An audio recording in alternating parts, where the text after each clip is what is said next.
Hey, it's Rav. Welcome to the Everyday Investor, the hottest investment show in the world. That's right, I said it. I don't care who knows it. The challenge often is that we take our precious time, we go to work, we get paid in order to eat.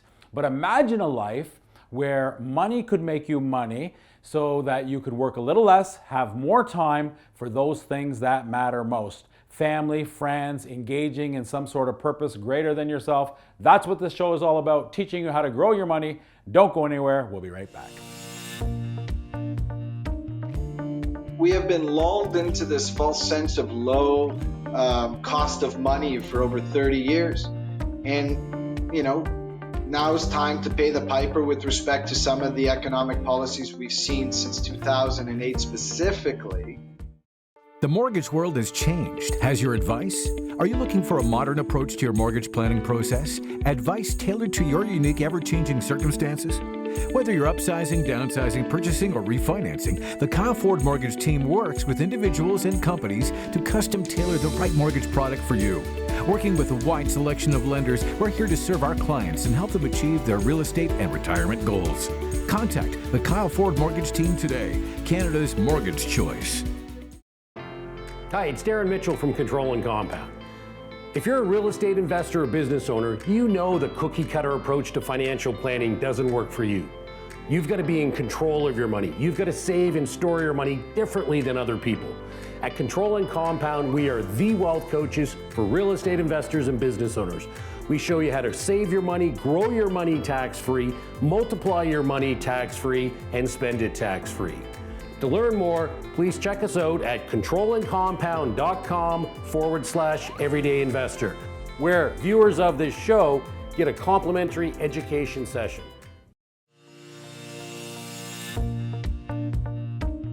Hey, it's Rav. Welcome back to the Everyday Investor. I'm talking to my good friend, my personal lawyer extraordinaire, Anthony Maniaci is on the show. Anthony, thanks for taking time out of your busy schedule and being with us on TV. Appreciate it. For you, Rav, anything. I love being here. Nice. And I know you're always busy, but you're even more busier, I assume. It's crazy out there, right? People don't know what to think, and you've got so much nonsense penetrating, TV and social media platforms. And here we are in the fall of 2023, and people ask me, Rav, what do I think? And I tell them, I think that Mama always taught me that when you have demand and more demand than supply, you're always in business. And so that's what I tell people. But there's a caveat to that, and that's called the government.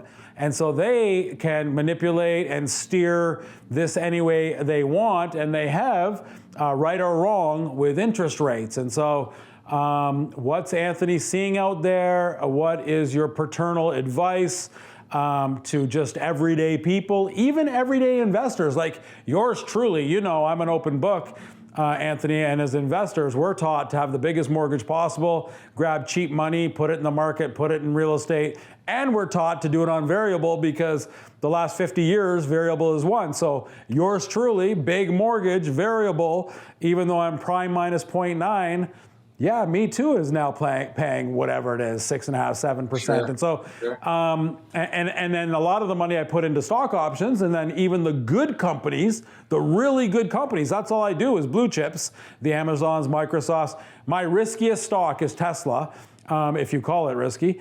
And even those went down. So it's not like I could pull that back out to go onto the, so I'm sharing that. And if that's Rav, who's been teaching financial piece for 20 years on TV, if that's Rav, I can't imagine what you're hearing and seeing. So what are you hearing and seeing, and what is your advice generally speaking? So right now, we're definitely seeing a very, very nervous market. You're right. Supply and demand, because of immigration, has left demand very high for housing. We definitely have a shortage, both on the rental side and on the home ownership side itself. The issue is, as you aptly stated, that it's very, very hard to get into the purchasing market because interest rates are so high. And as a result of our stress tests, you're having to qualify very, very, like, not historically high rates, but at rates that we haven't seen since the early 80s and I guess sort of, early 90s. That being said, with every crisis, for lack of a better term, there's always opportunity there. And so there's a lot that can be done depending on where you sit.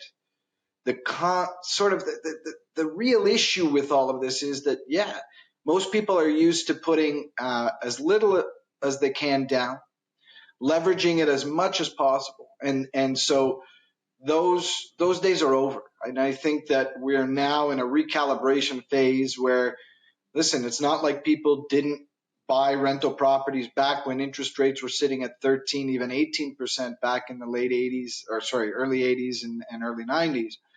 But there's a recalibration with respect to your expectations and how that's all going to work.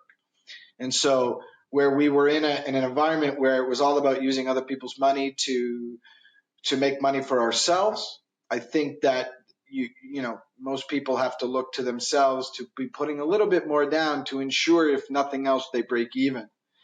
I do tell people if they can avoid selling right now, it's probably a good idea. The market is slightly depressed in the sense of values have kind of teetered and leveled themselves off. And so while values still sit high, people who were buying and expecting the sort of increase in equity that they could use to do other things, I just don't see those days for the foreseeable future as a result of interest rates being sitting at 6, 7, 8%, depending on what it is you're doing and how you're doing it. I see people moving to the secondary markets, the private markets. They're having a hard time qualifying for things. So, there is this recalibration that says, okay, now we're in a saving mode. Now we're in a mode where you have to look to your discretionary income and say, maybe I need to pull back on certain things that were more for the fun and enjoyment of things to ensure that my investments can withstand whatever it is that we're going through and whatever it is that's to come. Because I do believe we're just at the beginning of this sort of setup where interest rates are going to stay high. I think it's a bit of a stagflationary environment where the government doesn't even know what to do. They need to reduce rates in order to help people, but they can't reduce rates. And as a result, everything just sort of sits. And so where people had a lot of discretionary income and money that they could spend on entertainment and the various other things that we would deem to be sort of not extravagant things, but things that we wouldn't necessarily go. We've got to go back to the days of saving, back to the days of recognizing that what we got to do to ensure that our investments can withstand what's happening. There will be an opportunity to buy. I think that what we're seeing slowly start, but is going to happen in earnest over the next 2, 3, 4 years, is the people who had these historically low interest rates, say they were on a fixed at 2.5%, 3%.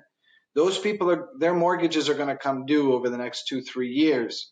And when they do, can they afford the double up of their mortgage payment? And so that's where the resetting of the market is going to come over the next few years. And if you are cash rich and cash positive, there may be opportunity for you in there to really take advantage of the market per se. Yeah. No, I agree. I mean, I think my son's a realtor, and I help him out with negotiations and so on and so forth. And, unless you're creating bidding wars, and you have to be very careful with those, it's generally a buyer's market right now. And this is the time that you wish you had cash. And, it's the Buffetts of the world. I have a client who bought an assignment condominium in York Region, bought it last year around this time. They've lost $100,000. And he comes to me and he says, what do you think I should do? Should I cut my losses? I said, absolutely not. The rental market is so robust. Find a way to close this thing, rent it out, weather the storm, and on the back end, things will be much better because, again, we have an immigration policy that sits in Canada right now that's seeing over 1 million people coming to this country a year, with a large chunk coming to the GTA, of which we don't have the housing to fulfill the need. that only means one good thing from an economic perspective. And it means that, rents are going to stay high for the landlords. It's not good for the tenants for sure. But that is the market that we're in. Yeah, and they're coming with money, a lot of them as well, right? And so, Yeah. no, it's to me, it's a bit of a buyer market. To me, it's where you wish you had some disposable monies to be able to invest right now. And if you're also on the side of, I mean, that's great advice. Is these are so you can't go on vacation this winter. I mean, that's a first world problem. I go back to the home country and talk about sitting on a beach all day long for a week or two, and they think I'm an alien. They have no, what do you mean you sit on a beach? So It's a function of priorities at the end of the day. That's right. I mean, we have been lulled into this false sense of low cost of money for over 30 years. And, now is time to pay the piper with respect to some of the economic policies we've seen since 2008 specifically. And, the quantitative easing and the printing of money and what that means and all those sorts of things. And then you double down with respect to the COVID years and spending all that money to keep everybody at home. Well, there has to be, and we've talked about this on previous shows, there has to be a day of reckoning when it comes to those sorts of things, because you can't print money without anything backing it up and expect that everything is just going to resolve itself, because all tides do not rise the same. Every economy is going to treat things differently. And as a result, we're sitting back looking at, what many within say anybody under the age of 45, 50 years old will say is historically high interest rates. They're not. We've seen much higher in this country before, but this is something that generation after generation is not used to and got comfortable with. And so they leveraged and they squeezed and they extended out as much as they could, much like you described earlier, of having these very, very high mortgages. And so if you did that, that's fine, but you're going to have to cut in other areas. You're going to have to figure out what your priority is. And maybe it's a staycation, maybe it's going up north for a couple of days as opposed to going down south and those sorts of things. But in the end, there is a bit of a storm coming with respect to the economics of this country, and we're going to have to weather it. And frankly, our generation, I mean, I'm 46 years old, they don't know this. This goes back to the days of my grandfather and even my parents, who used to say to me, save for a rainy day. Don't buy things if you can't afford it. Don't buy things on credit. I mean, that was the mantra going back from the 40s, 50s, 60s, 70s, even 80s. And then slowly we got into this sort of debt cycle, this credit cycle, where people were extended all kinds of credit and got comfortable with leveraging against credit, for example, to do different things. And we're now in a position where those days, I'm not so sure that it makes much financial sense. And so, yeah, you have to cut. Maybe you're not, leasing yourself a brand new Audi. You're going out and finding a different car that costs way less, or you're buying off lease busters, or as you said, maybe you're not taking that vacation this year because your discretionary income is less. I mean, forget housing. Look at the cost of produce. Look at the cost of feeding your family. Everything is going up exponentially, heating the homes, all those sorts of things. So we got to find on the margins the things that are going to allow us to weather this storm, especially if you're not going to sell and you're going to maintain, because again, you'll get the rental income. There's no question about that. It's just finding a way to make that work economically within what is officially the new reality, and it's going to be our reality for some time. Yeah, we're gonna have to pivot. That's all you do, and it's not a bad thing. I mean, it's like I say, we're both God-conscious people, and God makes or allows things to happen, and it's all good in the long run, so long as we're prudent, we're wise, we're seeking advice from the right people, and really what I hear you saying is, yeah, this is the time to just kind of narrow. Luxury spending has to take a step back, right? Exactly. Buying that new watch or the new TV or these sorts of things, like. I know it sounds kind of weird because it is a first world problem, but making do with what you have isn't such a bad thing right now, and trying to really extend out as opposed to this built-in obsolescence where if it's broken, we just buy a new one versus fixing it for a tenth of the price. And I do think sensibilities are going to have to change in light of what we're seeing. And I think that, and then we'll go to a break here, but I also think that we have to not care what other people think.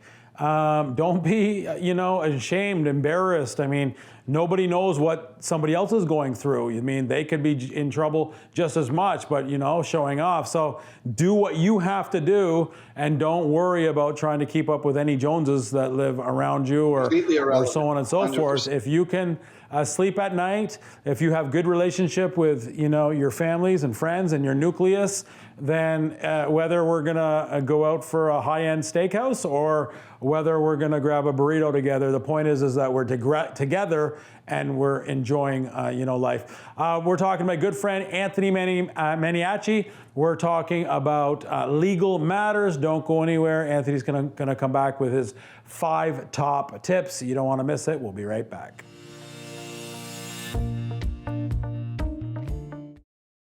Hey, it's Rav. A few years back, I learned about trading stock options by taking the Theta Trading course. My son, my friends, myself, all of us benefited immensely by applying their strategies, and I want you to have that same benefit by taking their course as well. I am not receiving any monetary benefit whatsoever by telling you this. It's just that, as you know, I believe that knowledge mitigates risk. Visit their site to find out more. Hey, it's Kyle from the Kyle Ford Mortgage Team. Do you have a difficult to finance property? Have you been rejected because of the condition of the property, the location, or the terms of your application? These are the deals that myself and my team specialize in. We look through all tiers of lending from A, B, C, down to individual private lending to find a customized mortgage solution that allows you to get in, stabilize the property, and give you an adequate solution for long-term holding. If you're struggling to get your deal financed, make sure you reach out to myself and the Kyle Ford Mortgage Team.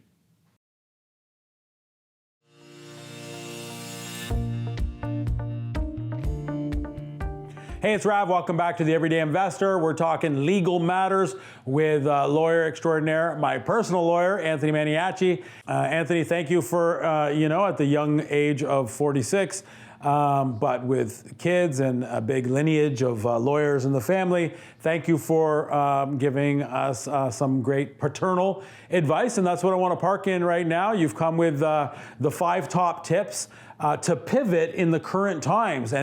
And pivot doesn't mean so that we can make a boatload more money. Pivot means so that we can live in peace, which is the most important thing in life. If I have millions of dollars and I'm not at peace, who cares? If I have a few bucks, but I'm at peace with spiritually and relationally, well, then I've won. That's the definition of success that both you and I agree on. So top 5 ways to pivot in the current climate. Go with number 1 here. So number 1 has to be, as I mentioned, a shift in priorities. There has to be a reevaluation of the things that are important to you. So your priorities and what they've been over the last 10, 15, 20, even 30 years, going back to the late 90s. We've been in an age of cheap money. We've been in an age of excess, if you will. And so I really believe that, it's important to take stock of what is important to you, recognizing that things are not going to be as easy and free, and it's not going to be as easy to get access, for example, to credit and those sorts of things. So it's vitally important that everybody takes stock of their position, of where they're at, and itemizing the things that are most important. I've always believed in goal setting. We've talked about that many times over the years, you and I, Rav, and this is no different. But it's goal setting with an eye to the tempest that might be on the horizon. So give me a few examples. We talked about one, rethinking perhaps vacation. Maybe it's a staycation. What are some other things in terms of priorities? Well, the biggest one in all of my research and the reading that I've done with respect to how people use their discretionary income is eating out. People spend so much money eating in restaurants, eating in bars, doing it often to the point where they're eating out more often than they are at home. And I think if people really took stock of the cost of what it takes to eat out versus what it costs to eat at home, you would realize the savings is massive. So the most important thing is to reevaluate how often you're going out for a meal. As you said, Rob, where are you going for a meal? Are you going for steak once a week at wherever? Or, maybe you're downsizing it and going to a sports bar, watching, whether it's the Raptors, the Leafs, whoever, play, etc. And so that one is absolutely huge. And for all of you out there, all of you, if you do this exercise of how much money you spend eating out, factoring in everything, it will absolutely blow you away. And then if you compare that against whether it's, rice, pasta, even, the proteins and so forth at home, it can be a massive, massive savings. And you're really not doing all that much other than just adjusting where you're getting your meals from. Yeah, no, so that would be probably the biggest right off. No, it's great. I was just telling my daughter got married a few months back here, and then they live with us in our basement suite. And I was telling my son-in-law that, hey, because my kids are amazing. My daughter, my son-in-law, my son don't come to mom and dad for handouts. We could, but we don't. I want them to learn the lessons in life. And so I said to them just exactly what you're talking about. But I also said, but it's important to be social. It's important to be, they're newlyweds. Get out there with lots of people, have fun. When the kids come, you're gonna have to park it a little bit more. So enjoy yourselves, but that might mean having people over. That might mean not meeting for lunch or dinner, but meeting in a coffee shop. That might mean, so it doesn't mean, I don't hear Anthony saying be a hermit and, just watch Netflix all day and night. No, socialize, but just be very cautious of how you do it. Be hospitable, meet in a coffee shop, etc. So, no, really, really appreciate that. Okay, number two. Number two has to do with sort of your discretionary income with respect to your luxury purchases. Now, we use the term luxury purchases a lot, gets thrown around, and I'm going to use it in a bit of a more broad way, as opposed to it just being expensive watches and purses and things like that. It's really paying attention to what you're buying and what you need versus what you want, and pulling back. We're in an age of excess where it's easy to just go on to Amazon or wherever, order something online, have it delivered to your house.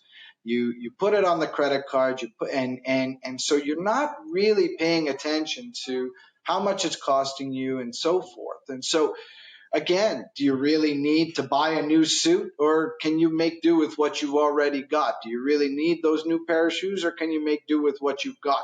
Those sorts of things, and really taking stock again of, do I need 10 pairs of shoes, or can I make do with 2? We've really lived in a world where, it's brands matter and excess matters and those sorts of things. And I really think there needs to be a reevaluation of what you're spending your money on, what you deem are necessities versus what are the luxuries, the things that we otherwise can live without. We have focused too much on having things and showing it off, like you talked about earlier about having, keeping up with the Joneses. None of that matters anymore. Nobody cares. You really need to tighten those sorts of bootstraps, because, again, it's pretty staggering when you start ratcheting up and adding up all of the things that you spent on Amazon and you spent on all these places. Yeah. It can make a big difference really fast. No, I love it. I love it. Shift your priorities, and now, looking at your one of the biggest things, food consumption, going out, luxury spending, needs versus wants, absolutely. And the thing is, Anthony, when I practice this, have to revisit. I mean, my favorite 3 words always is, declutter the mind, declutter, focus, but then repeat. because you declutter, you focus, you make the priorities that you're suggesting, but then then all of a sudden you default back to the old ways. So you've got to keep doing this over and over and over again. Really appreciate it. Okay, number 3.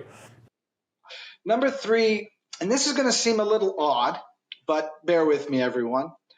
You need to get back to your roots. You need to get back to the community and building communities within your neighborhoods.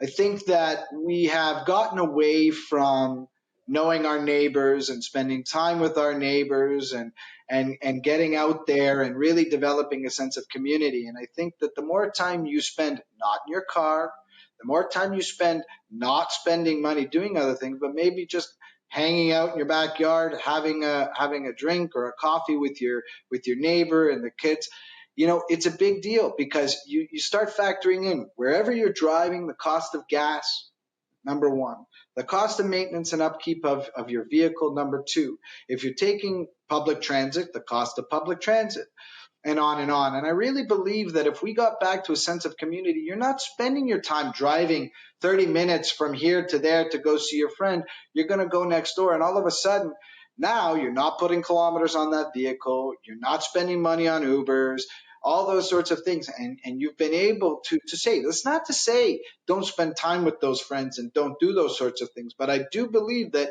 if there is a reevaluation of where you're driving to, when you're going, what you're doing, and why you're doing it, I think people would recognize that a lot of the driving we do is probably unnecessary. And if we just got back to it, like I said, a sense of community, as opposed to me driving downtown on a Friday night to go spend time with 6 people.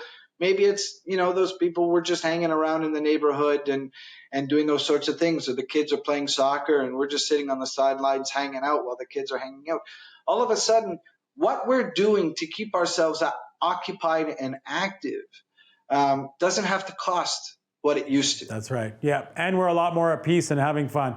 Love it. Okay. We've got like a minute to do 4 and 5. So what's 4? Number 4 is obviously travel. We talked about it, so we won't talk too much about it. But again, reassessing what our quote unquote vacation needs are. Look, everybody needs time off. Everybody needs time away. Everybody needs the mental break. But it doesn't necessarily have to be on a beach in Mexico. It could be on a beach 35 minutes away from where we are now or whatever. So maybe sticking a little more local from that perspective is wise at this stage. Yeah, love it, love it. Okay, and lastly, save your money. We need to get back to a sense of understanding what savings is. And by that, I mean, don't buy things unless you can afford it. The big ticket items. Don't buy things on credit. Don't buy things hoping that you'll have enough money at the end of the month to pay off that credit card. If you don't already have it, we got to go back to the days of the 40s and the 50s and the 60s, even the 70s, where things were not purchased on the big ticket item unless they had the savings. So I'm going to save up my money because I want to go on a vacation. I'm going to save up my money because I want to buy a car. It's not leasing anymore. It's buying outright. Those sorts of things. And number 5 is massive, because I do believe everybody has gotten away from the concept of saving for a rainy day. Yeah. No, love it, brother. Listen, time flies when we're being nurtured, having fun. Thank you so much for being on the show with me. I just can't thank you enough. Appreciate it. Always, man. Always. Love being here.